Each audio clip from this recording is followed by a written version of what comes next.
Session where we will hear from the high-level representatives of different ministries of the countries who have been involved in the project and those who have manifested interest in this project on their thoughts and their experience in the area of the financing of the water sector and on the issues of integrity.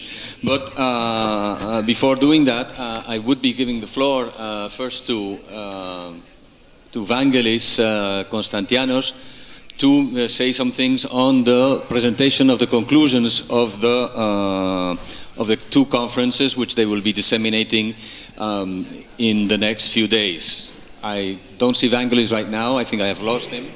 Ah, yeah, there you are. Okay, thank you very much, Miguel. The real reason of being here is to do the performance that Tunisia and Khaled didn't do before, so the singing. No, I'm joking. The real reason of being here is to give you some insights on the statement of this conference.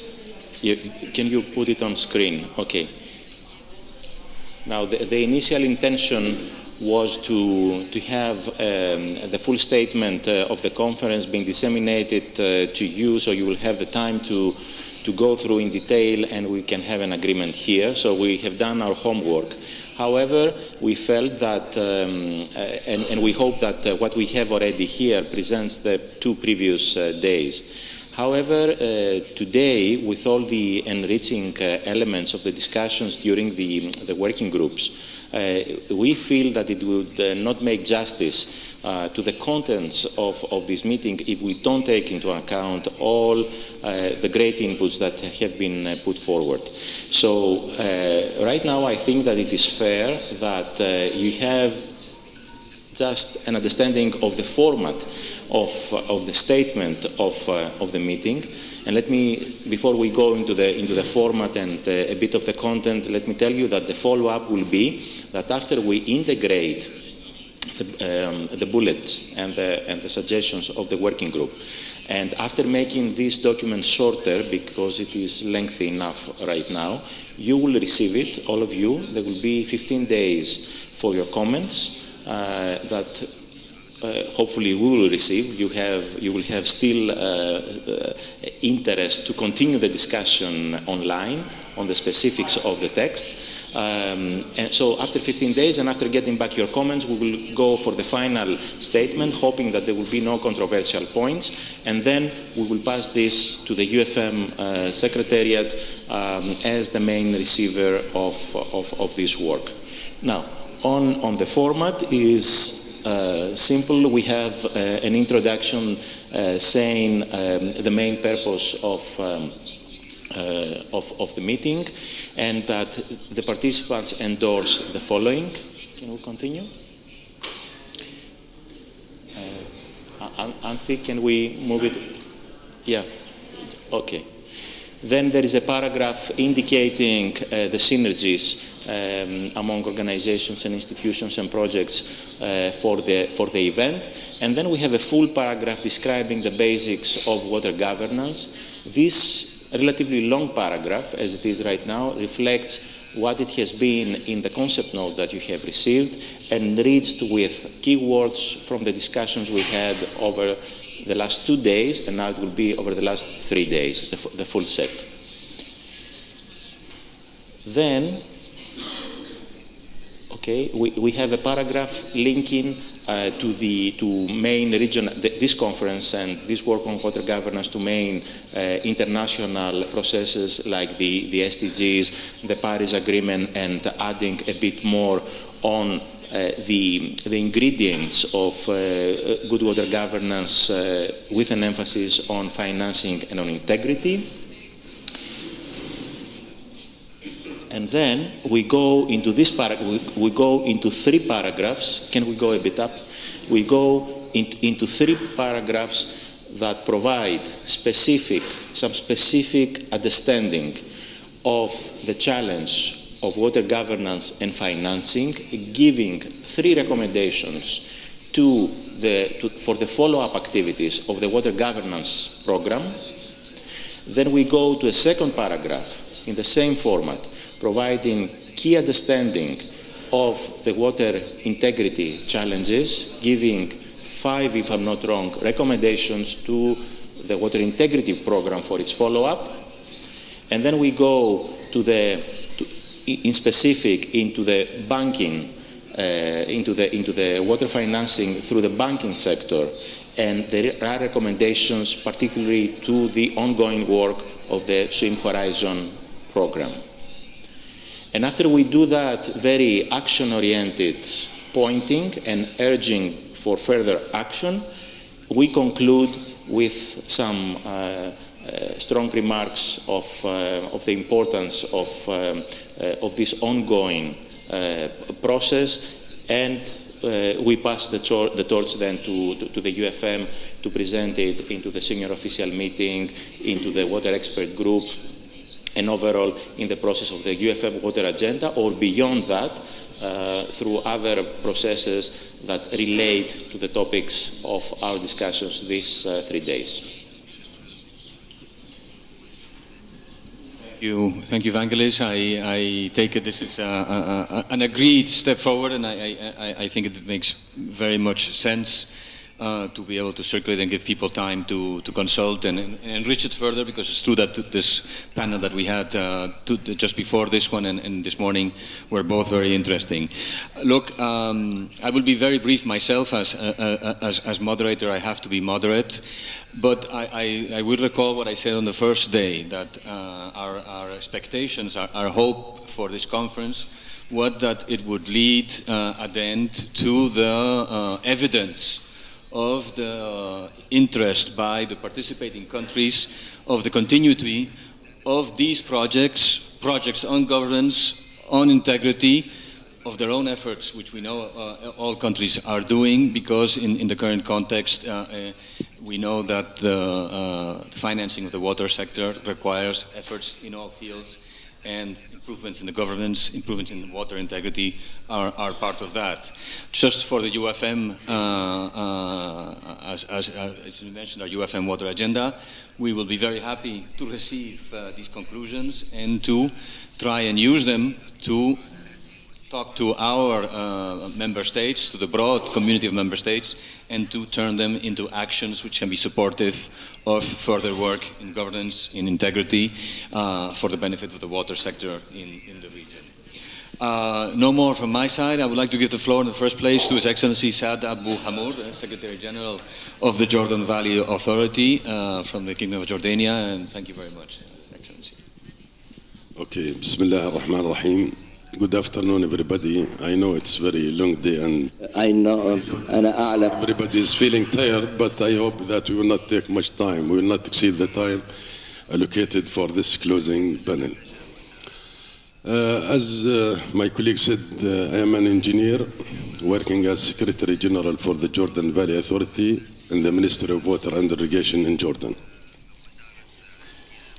If you allow me, I would like to express my deep thanks on behalf of myself and my colleagues from Jordan for the Mediterranean, or Union for Mediterranean, and the Organizing Institute for organizing such a long conference, talking about a very tremendous logo or slogan, which is the governance in the water sector. And if you don't mind, I will switch to Arabic because there is translators, so I can talk in very detailed what I want to recommend for this conference as a closing session.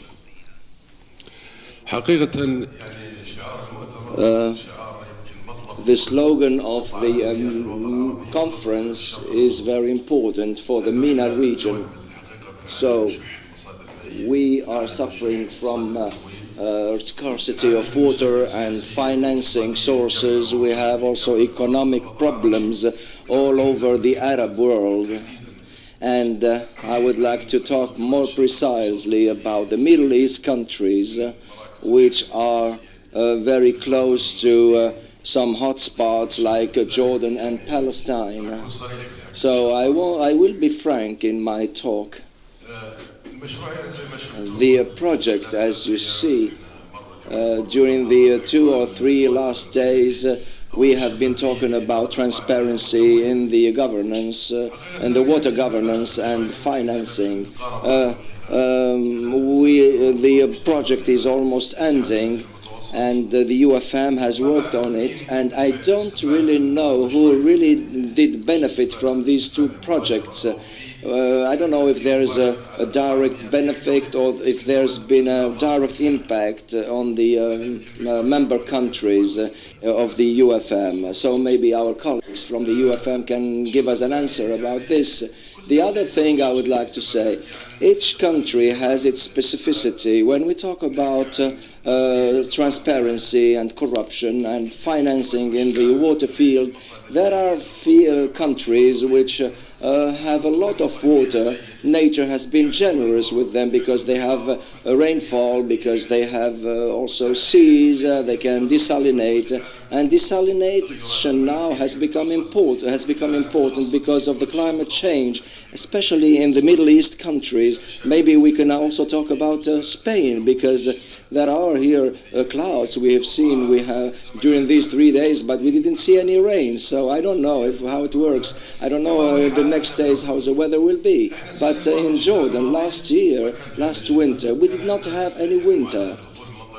We've had 70 millimeters, and I think that this year will be worse than last year, and hopefully God would be generous with us. So in our administration, my situation, for example, should be comfortable, but being comfortable in the field of water is impossible, because we are always under stress and under emergency. This field is always managed in an emergency situation. So whenever a source of water is stopped, it has an impact on other things. So you have to live with it day by day.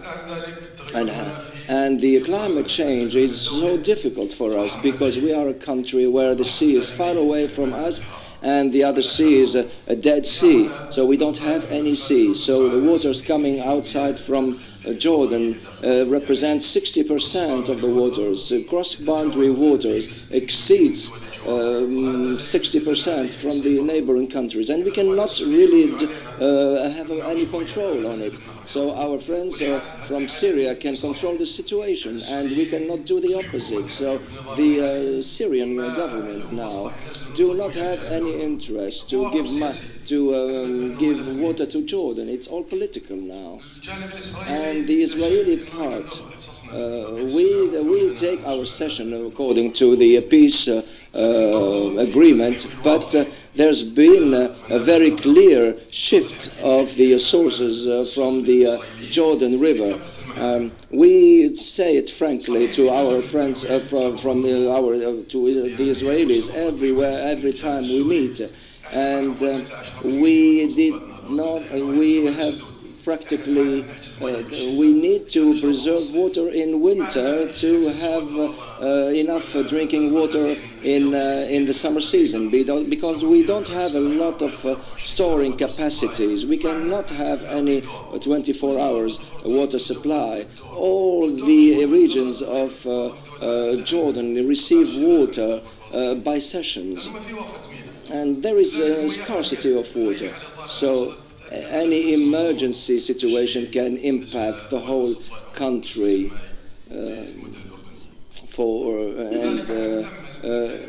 So we would like to say that the UFM should take into consideration all this context of its member states, and we need a very clear support, whether at the level of the reducing the impact of the climate change in these countries, or to try to work with the donors so that they set up a financial strategy to evaluate the water situation in these countries in order to help them in a good way, and not create only bilateral relationships. That's not what we want to have. Where we have a good relationship with the UFM, and we can get money from them. But we need to think more deeply. The countries of the Middle East have particular specificities. They are different from the other countries. The other countries do have rivers, coasts. There is also a very big collaboration between countries regarding transboundary waters, and we need to get our rights by 100%. The other thing I would like to say, as far as these projects regarding financing and transparency were a sort of training, there is no implementation so far. And if the country did not benefit from them except experts or academics who got some training during the last years, but we need something concrete from the UFM. We've talked about our Palestinian friends, and we have the same worries because they suffer from the scarcity of water, and we just have the river between us. Therefore, we hope that throughout the UFM we will be able to have a sort of a platform of information that can be reliable. It's a data information center which takes into consideration the water situation in all the area of the Middle East, whether this center is in Amman or elsewhere. It's not important, but this center should be a reference to the decision makers and how you can build your decisions. وتقييم المهارات.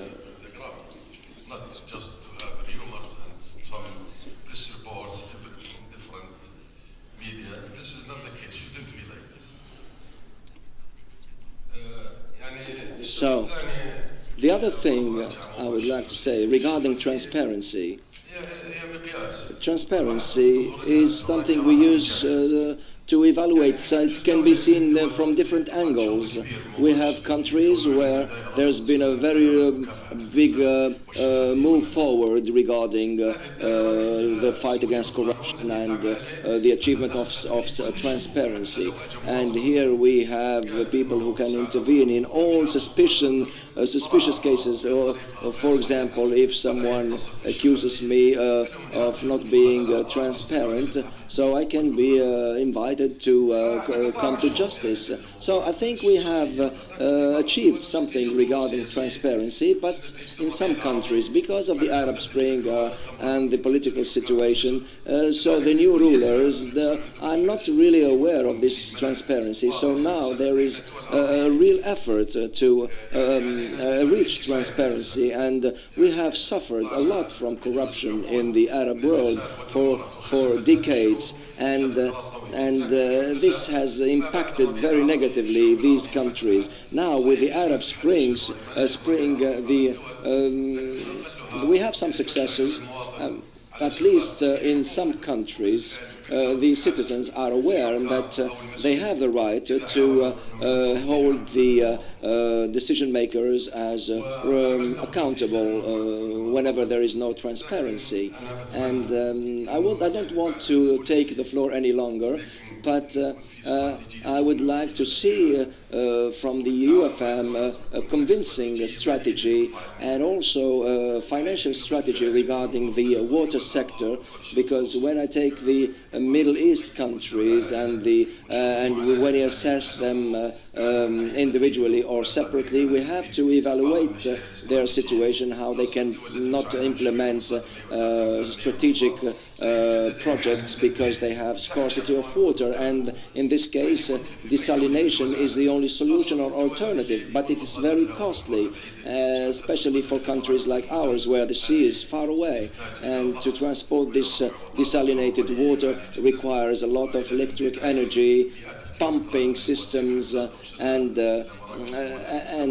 this is not easy to do because it requires a lot of financing. So I hope that the UFM will be able to find practical solutions after all these studies and strategies that have been conducted. We want to see the implementation of all these things on the ground in order to see the improvements taking place, and hopefully the next policies will be realistic and they will be in contact with the decision makers in order to solve the problems we are suffering from in our countries. Thank you.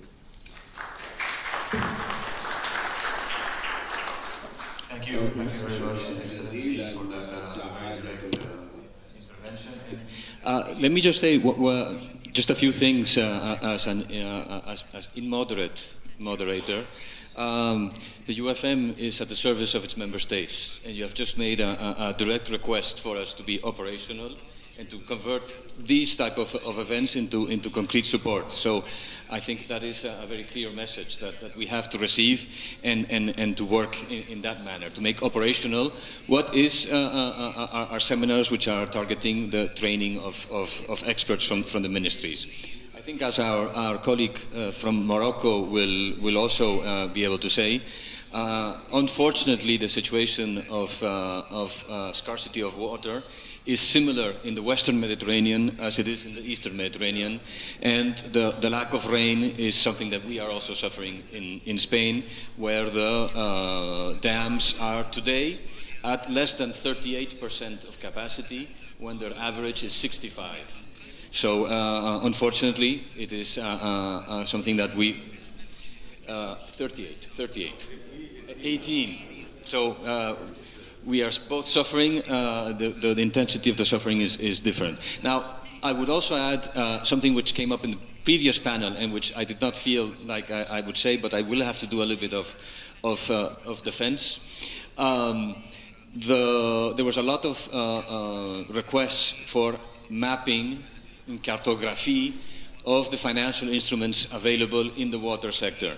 And we, as UFM, following the meetings of the Water Expert Group, we have a commitment to provide, during 2018, precisely this, working with our partners in GWP-Med, with the European Union, and with the Ministry of Water and Irrigation in Jordan, to provide a mapping of the available financial instruments, including those from climate change and from private sources, to be able to respond to the what, and hopefully also to the how.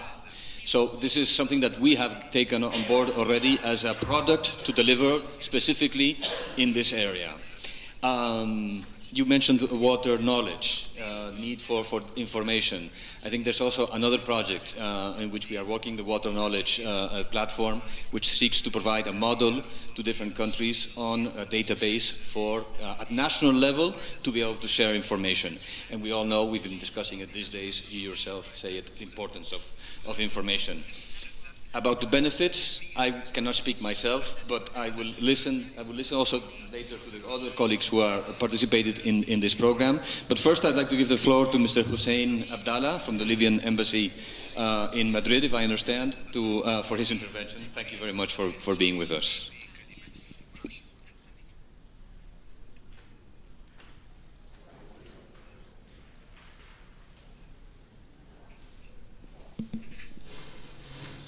السلام عليكم. الدكتور حسين عبد الله من السفارة الليبية. توجه بالشكر للجنة المنظمة لهذه الدعوة، وبصفتي حضرتك اليوم كمراقب، لأن أعتقد أن التجربة هذه مش موجودة في بلدي، لكن حسب ما لاحظت خلال الحدث أنها تجربة ممتازة. Excellent one, and as you know that Libya is getting through actually a situation of constructing a new state, and I hope that it's a state of institutions. So we do need this support from UNESCO or from any other specialized organization to build up human resources and also to issue laws. And we do hope to benefit from our brothers in Morocco or Tunisia or Jordan, because I have noted that there are steps ahead in this program. Unfortunately, اللي موجود الآن existing in the Arab region, it's getting through the Arab Spring, or has gone through the Arab Spring. And to make this program successful, I think we need political stability, but also government stability and a state of institutions. I do hope at least next year or the year after that the situation is going to stable in Libya. And I do hope the organizations, just like your organization, to support us. As you know, we are suffering also by providing and to supply water in some areas, despite the existence of water in the south abundantly. But the citizen could not be supplied or supplied in very modern or primitive way. So therefore, we are really suffering of a power and energy the problem. And you know that water is related to power sector. So I'm very happy to participate, to be present here at this occasion. And I do really success. But in order to be successful for these occasions, political stability is a precondition.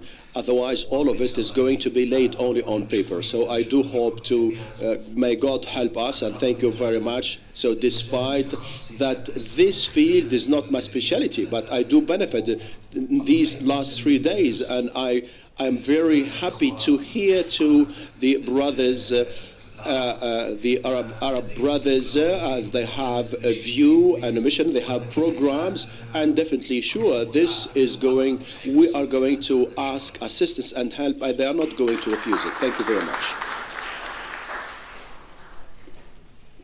Thank you very much for that intervention, and we are all also very supportive and hope very much that next year or even earlier we can have the stability that Libya needs to benefit from peace and stability for itself and for the region. Thank you very much. Maintenant, je vais passer la parole à Monsieur Atef. I give the floor to Mr. Atef Majdoub, President of the General Forum of the Public-Private Partnership of the Presidency of the Tunisian government. Thank you. So I am Atef Majdoub, President of the General Authority Public-Private Partnership, in charge of mission at the Presidency of the government in Tunisia. On behalf of the Tunisian delegation, I want to thank the organizers of this conference for the opportunity provided to us to take advantage of the exchanges among colleagues and the sharing of experience in the two projects of governance, financing, and integrity in the water sector. So I will speak from the point of view of my competence, which is public-private partnership, and what we can expect from such conferences, in such meetings and workshops, to reactivate the participation of the private sector in infrastructure achievements. As you all know, our countries recognize and meet and come across many constraints and challenges. There is a rate of debt which is increasing. There is a deficit, chronic deficit in the field of infrastructure. I'm taking the example of Tunisia. According to the late Davos Forum of 2016, we are ranked 89 on 103 countries in terms of infrastructure. So there is a deficit, and this is something that many countries at the conference have known. They know the same infrastructure deficit or gap.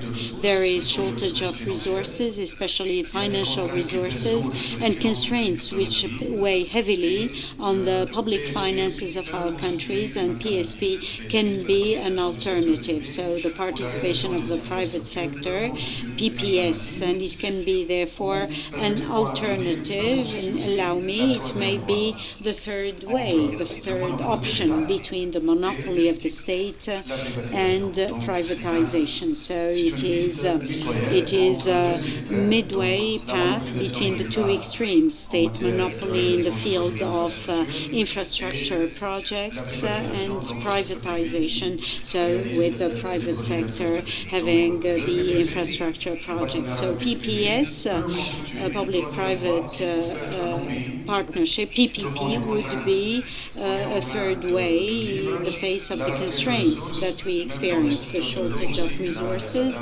including water resources.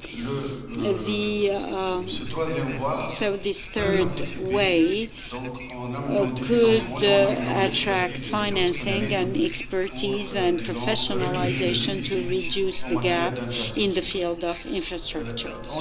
In Tunisia, we embarked recently in a program resorting to PPP.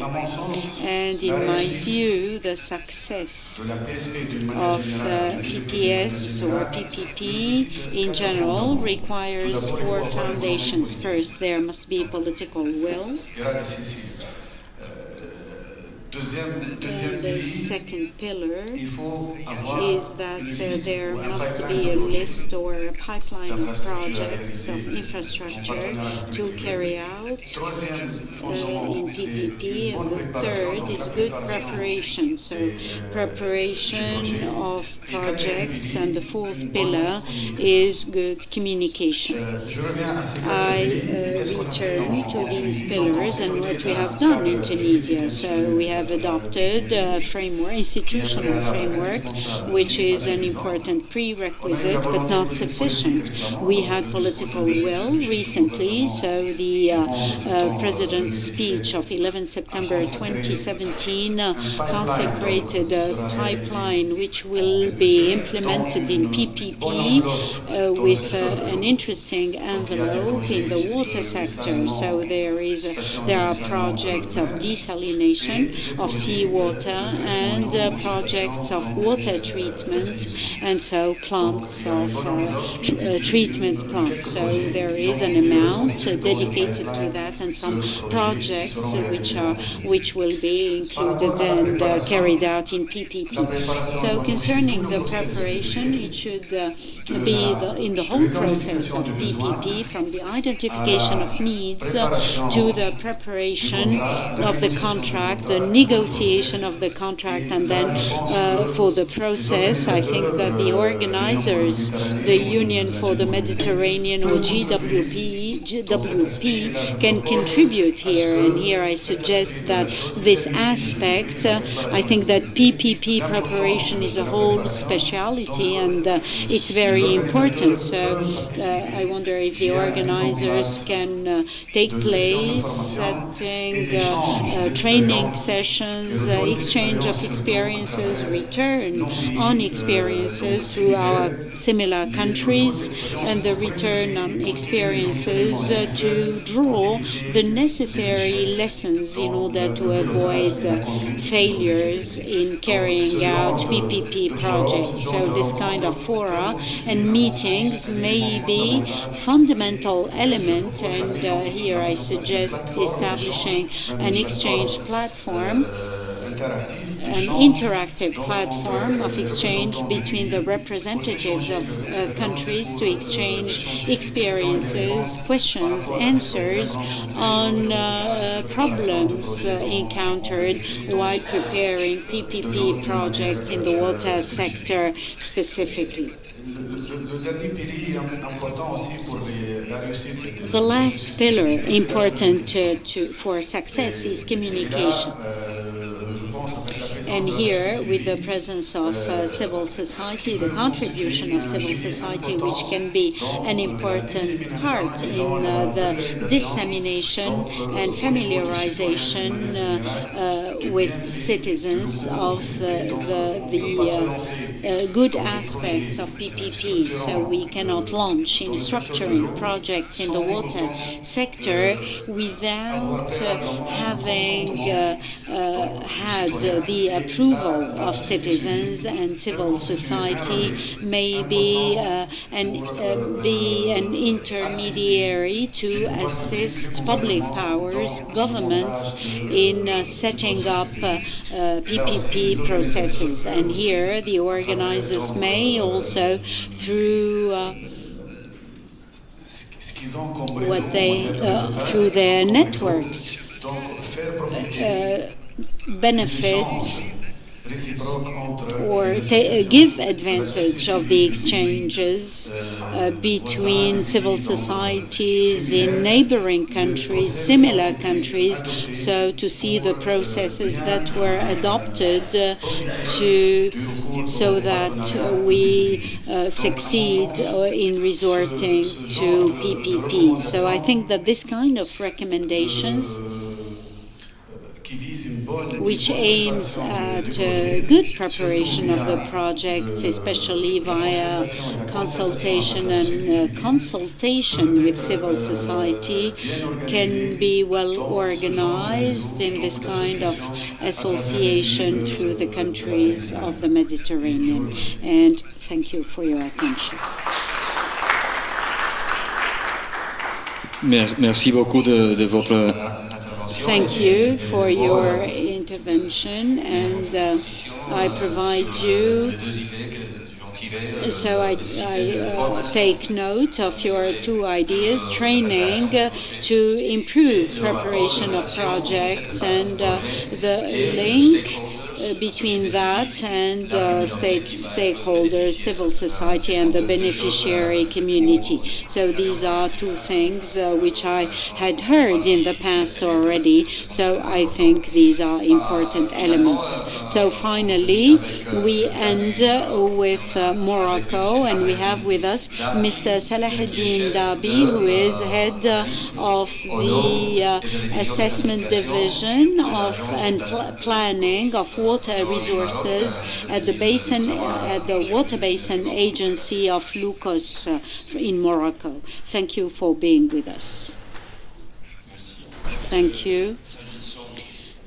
So, since it is a closing session, allow me first to congratulate the organizers who ensured a pleasant framework, and all the ingredients were there to make of this conference a real success. Allow me also to thank them for having invited the Secretary of State in charge of water of the Moroccan Kingdom, a kingdom which is sovereign on all its territories, including those in the south, and I am saying this officially on behalf of the state, so that it is taken into consideration in future meetings.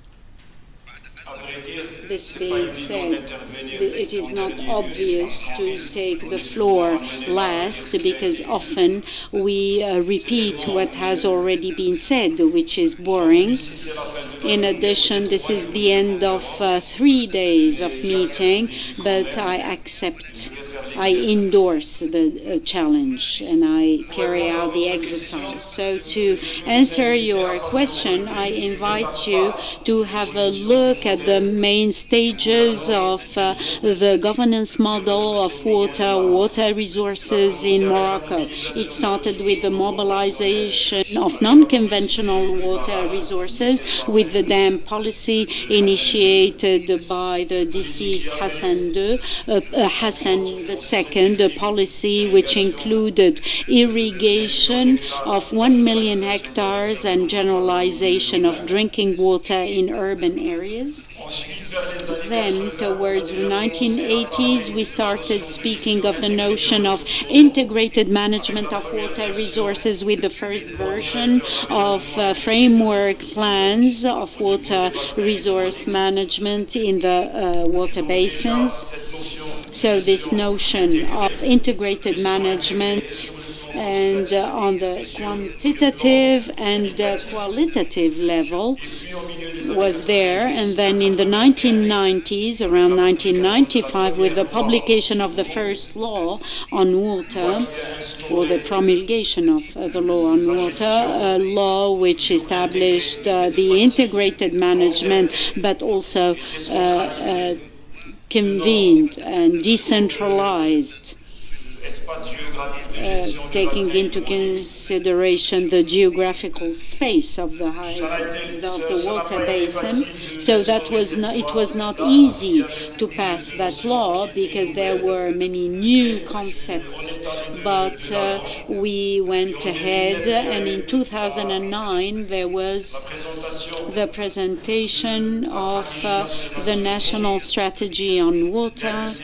One of the pillars of the strategy was the management of disaster events, taking into consideration the effects of climate change. Another pillar was the preservation of underground waters and their consideration as strategic resource in order to meet the various needs.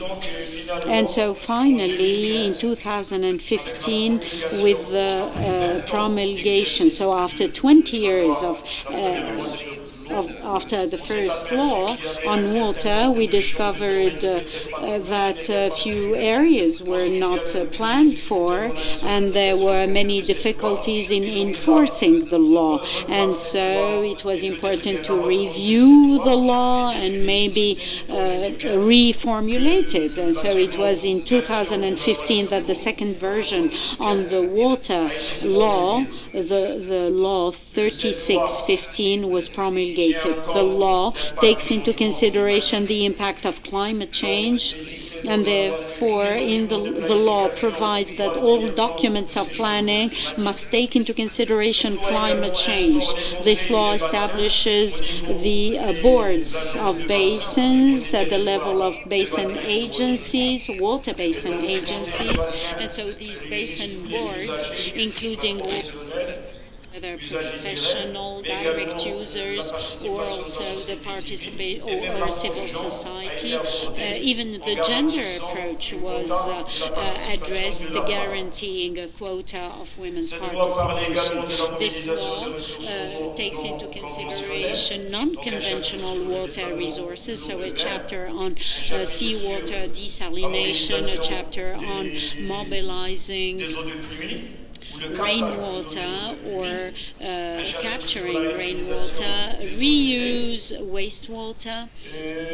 Also, it provided for underwater contracts, which is an advanced contract model for underwater users, and this is in reply to the overusage of some underwater tables in some areas. So there were recommendations which were mentioned during those days, which were included in the law. It was also mentioned during these 3 days that it's good to have a law, but it's also important to implement it, and it is something which is in process. We are working on the enforcement texts of these laws, and so a massive presence of a Moroccan delegation at that conference. We had academics, civil society, basin agencies, the first operator of water in Morocco, ONE. We have the ministry. So this participation reflects, shows the need to have recommendations so that during the elaboration or the implementation of the law, we can bring the necessary mechanisms for an efficient application and enforcement of the law. Thank you. Merci beaucoup de Thank you intervention for your intervention and what you talked about as far as legislation and the Moroccan practice and this massive participation of Moroccans. This is good to hear. We are at the conclusion now. I'd like to thank, first of all, our speakers for making this, I think, this concluding conference the highest level session of the 3 days, and of making it not more than a concluding, a biggest contribution to the seminar, to the conference, and to allow us to go forward with new ideas and a new stimulus to go forward. So thank you very much. Thank you for your contributions. And I think what remains for me to do is to close with different words of gratitude First of all, to everybody who has made come all the way to Barcelona. Maybe we made it a little bit easier by having the conference in Barcelona, that I will admit, but thank you all for coming to this conference and to making it a success. I think it would not be fair if we did not extend my thanks to our partners in this conference, which are GWP-Med, Professor Michael Skoulos from MEO as well, and the team from SIWI, which has also been of great success. I've had personal contact with all of them, with Anthony, with Tassos, Dimitris, Konstantina, who was over there, James, Pilar, and Motaz from my own team. We should not forget our own teams ever. And everybody else was worked with Michael with the H2020 swim team. And I would have to say that many of the issues which have been talked about here, where we need capacity building to be done, what we also need is for the continuity and the proper funding for programs such as the Swim H2020. And there we have to direct ourselves to ourselves, but also to colleagues in the European Union who have been generous donors in the past, to continue helping us to ensure that the training which is provided in these programs is the one that the countries need, and that there is sufficient funding for it to be reached. We will be having, at the beginning of 2018, we will be continuing the work in the environment sector, and we will be starting the year basically with a meeting of the Swim H2020 Steering Committee, where some of you will be participating, and having the first meeting of the Water Expert Group of the UFM, where we will definitely take the conclusions of this conference when they are approved. So with nothing more to say, I wish you a good return to your countries, a pleasant visit of this wonderful site, St. Paul, which is the next step in the agenda, and thank you all once again. Thank you for your... And logistics, finished from Samira.